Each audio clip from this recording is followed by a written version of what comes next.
Hello, everyone. Today we are playing Find the Guilty. Today you are like a detective trying to find the guilty by catching clues. Write in the comments, subscribe, and turn on notifications when you find the killer. The winners will be announced in the next video.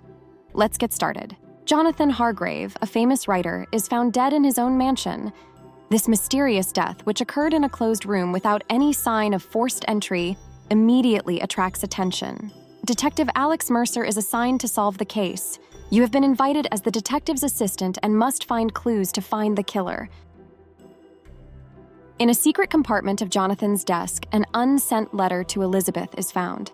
The letter contains Jonathan's concerns about his life and vague expressions implying that someone might want to harm him.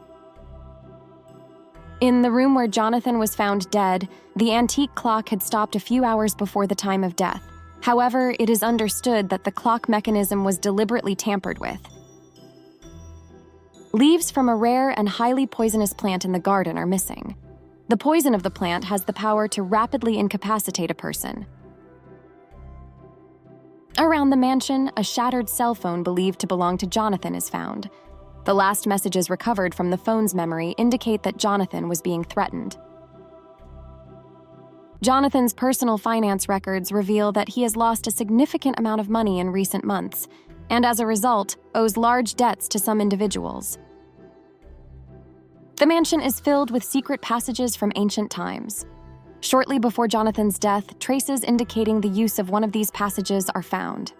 Elizabeth Hargrave, the victim's wife, a beautiful and intelligent woman who doubts her husband's loyalty. Elizabeth, where were you and what were you doing on the day of the incident? I was at home that day. I left in the afternoon to visit a friend and returned around midnight. Jonathan had said he would be in his study, so I didn't want to disturb him. Michael Reed, victim's publisher, a man who is greedy for money and has problems with the author because of the failure of his last book. Michael, where were you on the day of the incident and did you have any contact with Jonathan? I was out of town that day meeting with some publishers. The last time Jonathan and I spoke was a few days ago about the sales of the book. Sarah Johnson, maid.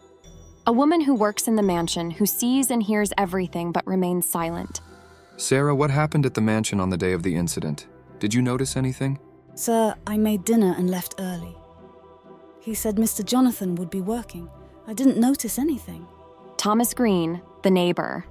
An old friend of Jonathan's but recently estranged. Thomas, did you notice anything in or around Jonathan's house on the day of the incident? No, Detective. I was at home that day. I didn't notice anything. Jonathan and I haven't been on good terms lately. Emily White, author's fan. An obsessed fan of Jonathan. Emily, did you see Jonathan Hargrave or try to contact him on the day of the incident? No, Detective.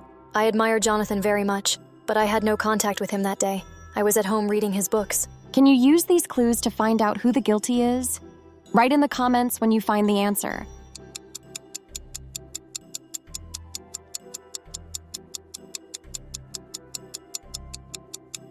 Elizabeth says she was out in the afternoon and returned at midnight.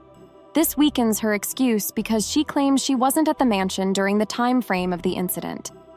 Michael claims he was out of town on the day of the incident, providing him a justification.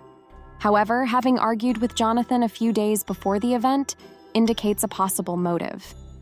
Sarah states she left early that day and didn't notice anything unusual, seemingly removing her from the list of suspects. Thomas's admission of not being on good terms with Jonathan could make him a suspect to some extent, but there is no concrete connection to the incident. Emily claims she had no contact with Jonathan on the day of the incident and says she was at home, making her less suspicious. The information gathered from these interviews highlights Michael Reed as the main suspect, considering his recent argument with Jonathan and financial motives. The excuses and statements of other characters show they are not directly linked to the crime, suggesting a deeper investigation into Michael Reed's potential as the murderer is warranted. Detective Alex Mercer and his team, piecing together the clues, uncover Michael Reed's motive and opportunity. Michael's threatening messages, his familiarity with Jonathan's mansion, and the use of the poisonous plant make him the prime suspect. During interrogation, inconsistencies in Michael's statements and his lack of a solid excuse lead to the revelation of his guilt. Reed eventually confesses to the crime and reveals his true motive behind Jonathan's death. Michael Reed steals leaves from a poisonous plant growing in Jonathan's garden to obtain its poison. This is linked to the missing leaves found in the garden and how the plant's poison entered Jonathan's system. By conducting detailed research about the mansion, he learns about the existence and locations of secret passages. On the night of the incident, he uses these secret passages to quietly enter Jonathan's mansion without leaving any signs of forced entry. Michael mixes the poison into Jonathan's wine. Jonathan drinks the wine while working through the night and gets poisoned. This allows Michael to leave the mansion quietly. Michael aims to mislead the investigation by tampering with the clock mechanism at the crime scene and smashing Jonathan's cell phone. The tampering with the clock obscures the time of death, while the destruction of the cell phone blurs the clarity of whom Jonathan's last messages were from. Michael uses the secret passages to quietly leave the mansion, leaving no physical evidence at the scene. Detective Alex Mercer and his team, piecing together the clues, uncover Michael Reed's motive and opportunity. Michael's threatening messages, his familiarity with Jonathan's mansion, and the use of the poisonous plant make him the prime suspect. During interrogation, inconsistencies in Michael's statements and his lack of a solid excuse lead to the revelation of his guilt.